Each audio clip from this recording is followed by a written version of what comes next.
माँ इंद्राक्षी जय अम्बे।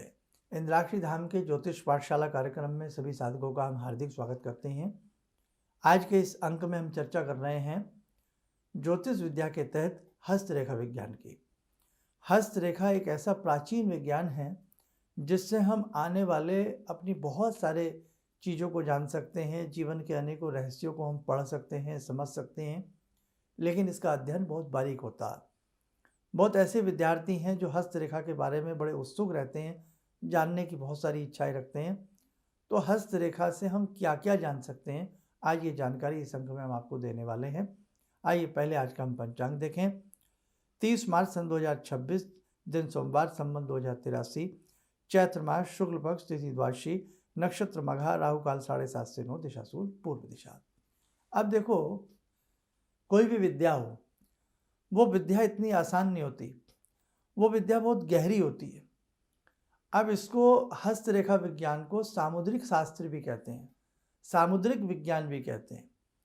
इस विज्ञान के तहत व्यक्ति अपने भूत, भविष्य, वर्तमान की बहुत अच्छे से जानकारी ले सकता है। लेकिन कब जो भी साधक हाथ देखना जानते हों या सीख रहे हों या इस विज्ञान में वो डूबना चाहते हों, उनके साथ किसी न किसी भगवती सरस्वती से जुड़ी हुई कोई मंत्र की शक्ति होनी चाहिए। जब तक गुरु कृपा नहीं होती, मंत्र की शक्ति साथ नहीं होती और जगत जननी जगदम्बा भगवती माँ शारदा का शुभ आशीष प्राप्त नहीं होता, तब तक हम अनेकों विद्याओं में उतना नहीं कर पाते हैं। तो ध्यान रखें, जब भी आप चाहे हस्तरेखा सीख रहे हों, चाहे आप ज्योतिष विद्या सीख रहे हों, आप कोई भी विद्या सीख रहे हों, उसमें किसी न किसी शक्ति का आशीर्वाद आपके संग होना चाहिए, तब आपकी विद्या में चार चांद लग जाते हैं। हाथ देख करके बहुत सारी चीज़ों का पता लगता है। एक व्यक्ति अपने घर में रह करके तरक्की कर सकता है या अपने जन्म स्थान से दूर जा कर के कर सकता है। इस व्यक्ति का विवाह किस प्रकार का होना चाहिए, यह वैवाहिक सुख इसके जीवन में किस प्रकार का रहेगा, दाम्पत्य सुख में कहीं कुछ अड़चने तो नहीं रहेंगी, संतान का सुख, कितनी संतानें हो सकती हैं, इस व्यक्ति के पास किस प्रकार की संपत्ति रह सकती है, ये व्यक्ति क्या राजनेता बन सकता है, अभिनेता बन सकता है, क्या बन सकता है। बहुत सारी ऐसी बातें हैं जिनका जिक्र आपकी ही हाथ की रेखाओं में छिपा हुआ होता है। और सबसे बड़ी बात क्या होती है, हाथ की रेखाएं देखना या दिखाने के लिए किसी भी प्रकार से आपकी जन्म तारीख डिटेल की आवश्यकता नहीं होती है। अनेकों प्रकार की गुप्त से गुप्त विद्याओं का समुंदर भारत में बहता है। वास्तव में भारत की जो धरती है, भारत की जो प्रकृति है, भारत की जो धरती है, भारत का जो ज्ञान और विज्ञान है, वो बहुत ही अपने आप में अलौकिक है। अब इसी के साथ साथ आपने नाड़ी विज्ञान भी सुना हो, आपने ताड़पत्रों का जिक्र भी सुना हो। ताड़पत्र आज भी इस प्रकार के हैं और बहुत लोगों ने इनका अनुभव भी किया होगा कि जिसमें अंगूठे का आपका उसमें अंकित किया जाता है, चिन्ह अंकित किया जाता है शाइन से, और यदि वो आपके अंगूठे से वो ताड़पत्र की जो उसमें लिखी हुई बातें हैं या ताड़पत्र से उसका अंक मिलान हो जाता, तो व्यक्ति ने कब जन्म लिया, व्यक्ति की कब मृत्यु होगी, व्यक्ति किस प्रकार का है, शादी विवाह, एक एक चीज़ बड़ी डिटेल के साथ उसमें निकल आती है। ऐसे ही भारत का विज्ञान में एक बहुत अति प्राचीनतम ग्रंथ है भृगु संहिता। भृगु संहिता के बारे में भी यही आलेख है कि इसमें समस्त प्रकार के जो भी हम हैं, सबकी कुंडलियाँ उसमें मौजूद हैं, सबका बहुत भविष्य छिपा हुआ है। लेकिन भृगु संहिता किसके पास ओरिजिनल है, और ये बहुत एक वैसी पुस्तक रही है,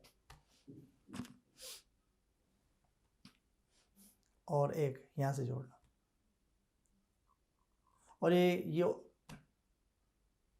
और ये अपने आप में एक ऐसा बहुमूल्य ग्रंथ है कि ये ग्रंथ के दर्शन हो पाना भी अपने आप में दुर्लभ होता है।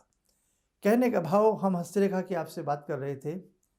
हस्तरेखा के ऊपर भी समय समय पर नाना भांति से बहुत बड़े बड़े राइटर्स ने, प्राचीन जो लेखक हुए हैं, बड़ा ही मथ करके, डूब करके इस विद्या को सजोया है, इस विद्या को लिखा है।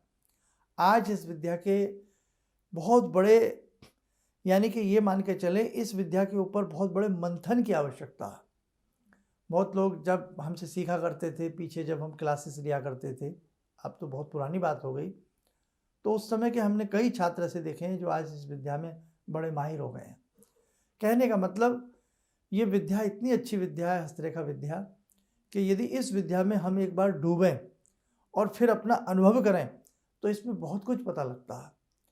आप जैसे बहुत व्यक्ति होते हैं, उसके मन में पैसा है लेकिन दुविधा होती है मुझे किस प्रकार का व्यापार करना चाहिए, तो आपको हाथ की रेखाओं से स्पष्ट हो जाएगा कि आप इस लाइन में जाएं, इस प्रकार का व्यापार करें, या इस नामाक्षर से आप जुड़े, इस शहर से आप जुड़े।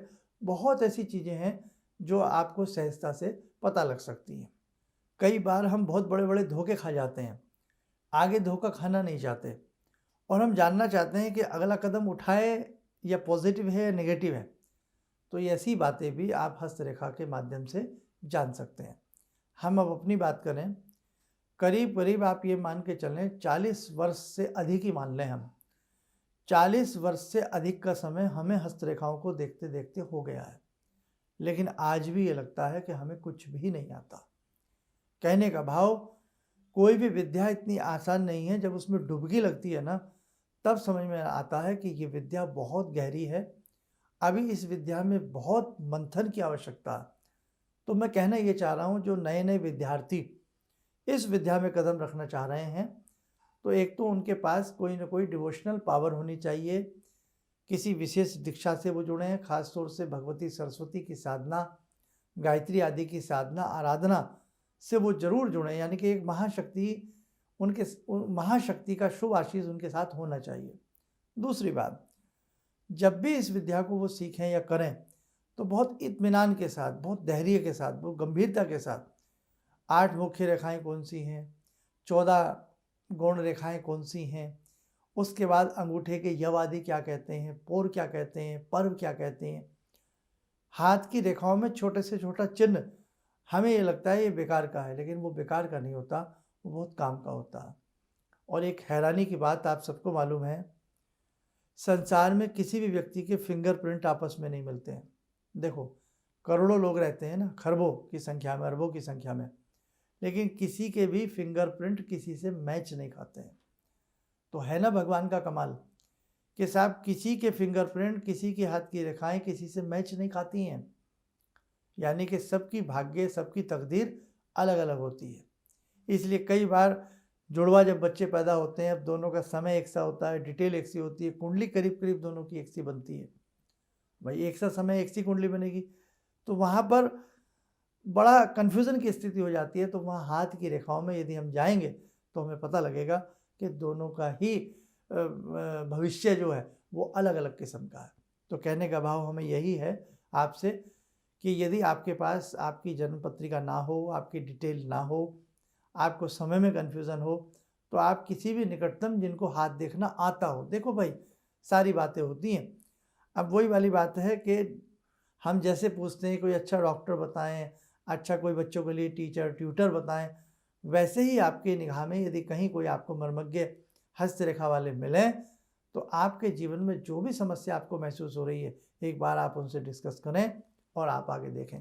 आज ऐसे लोग तो आपको बहुत मिल जाएंगे बताने वाले, आपका पास्ट बताने वाले, कि भाई आपके पीछे इतने बच्चे हैं, आपका ऐसा नाम है। तो ये सब जानने से मुझे नहीं लगता कोई तात्पर्य की बात है, क्योंकि ये तो आप जैसे हमारे ही पास आते हैं और हम आपको कहें आपके मम्मी का नाम ये है, पापा का नाम ये है, तो ये तो आप भी जानते हैं आपके मम्मी पापा का नाम क्या है, लेकिन भविष्य के गर्भ में क्या छिपा है, कल की स्थिति अगर हमारी खराब है तो उसे हम कैसे सुधारें, आज की स्थिति यदि हमारी नाजुक है, कमज़ोर है, हमारी कोई कामना पूर्ण नहीं हो पा रही है, तो आज की उस स्थिति को हम कैसे संभालें।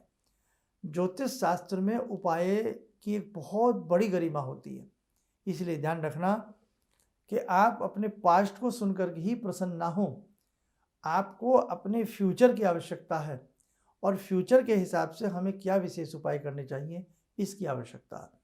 तो जब भी आप किसी मर्मज्ञ से मिलें, अपने फ्यूचर की जानकारी लें, और यह जो आपके मन में सवाल है उस सवाल की आप सॉलिड तरीके से जानकारी लें और उसका कोई समाधान लें, उपाय लें, फिर आपको जीवन में बहुत अच्छा लाभ मिलेगा।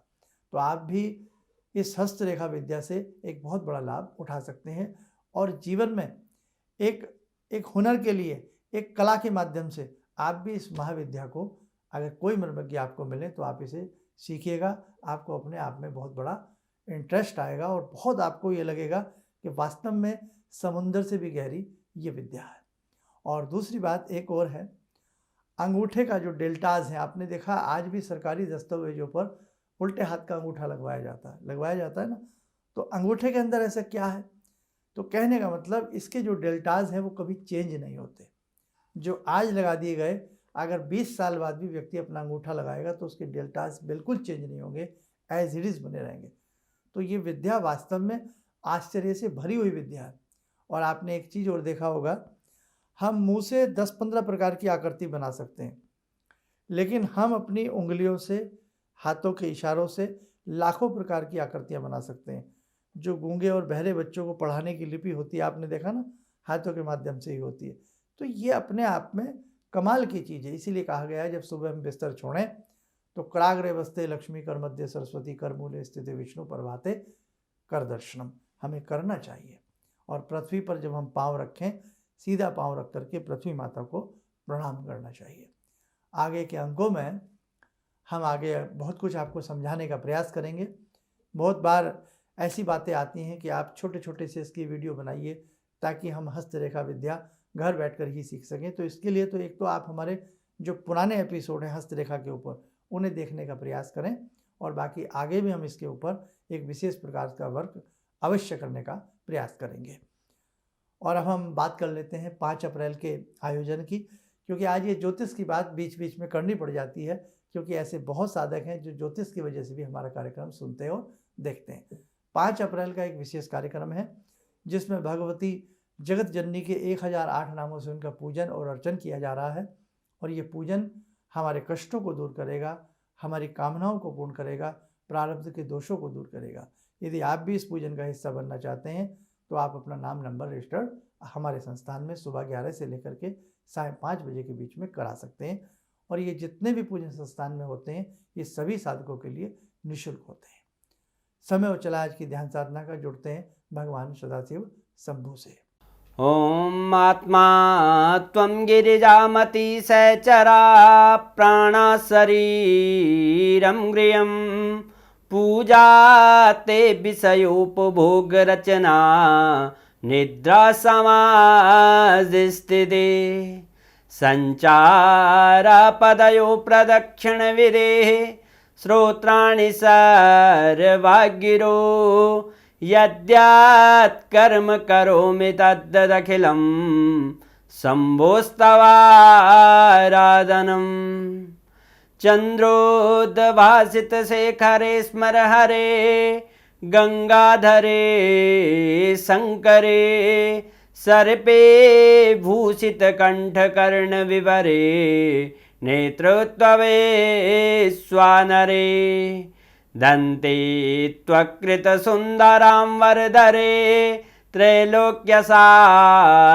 हरे मोक्षार्तिं कुरु चित्तवृत्त्यमचलं मन्येस्तु किं कर्म वे वन्दे देव उमापतिं सुरगुरुं वन्दे जगत्कारणं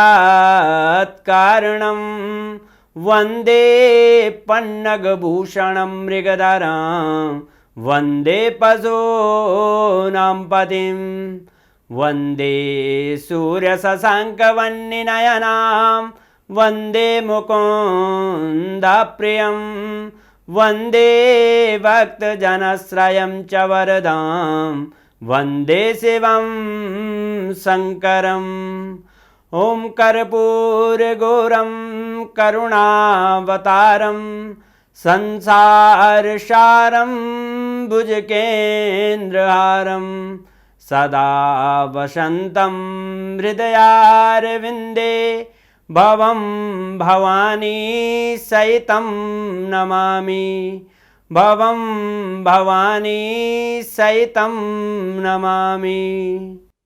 कवच बना लें, ध्यान करें, शिव शंभु का शुभ आशीष हम सब के ऊपर बरस रहा है।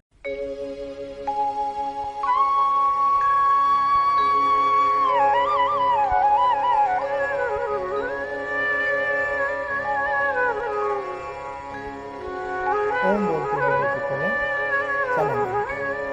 देखो साधकों, आगामी अंकों में बहुत साधक चाहते हैं इस विद्या को सीखना, तो हम प्रयास करेंगे कुछ ऐसा विशेष कार्यक्रम आपके लिए छोटे छोटे बनाए जाए जिससे आप इस गुप्त विद्या को और इस बहुत ही समुद्र से भी गहरी विद्या को आप थोड़ा थोड़ा जरूर समझ सकें।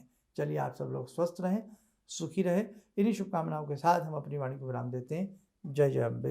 गुरु जी से मैं तब से जुड़ा हूँ जब से वो एक चैनल आती थी P7, उसी से मैं जुड़ा हुआ था। और गुरुदेव से हमारी जब मुलाकात हुई तो मैं आश्चर्यचकित रह गया जब उन्होंने हमसे बताया कि आपके साथ ऐसे ऐसे हुई। तो मैं इतना आश्चर्य हो गया कि इन्हें कैसे मालूम, और इतना बढ़िया इन्होंने बताया जिसके वजह से मैं आज तक उनसे प्रभावित हूँ। और इनका बताने का शैली वगैरह इतनी बढ़िया है जो हम अपने क्लास के टीचर से भी उतना बढ़िया नहीं समझ पाते थे।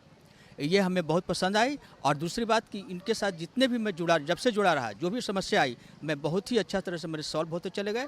और आज तक मैं उनके आशीर्वाद से मैं बहुत सुखी हूँ। किसी भी समस्या के समाधान के लिए मिले प्रसिद्ध हस्तरेखा एवं वास्तु विशेषज्ञ प्रोफेसर धर्मेंद्र शर्मा जी से।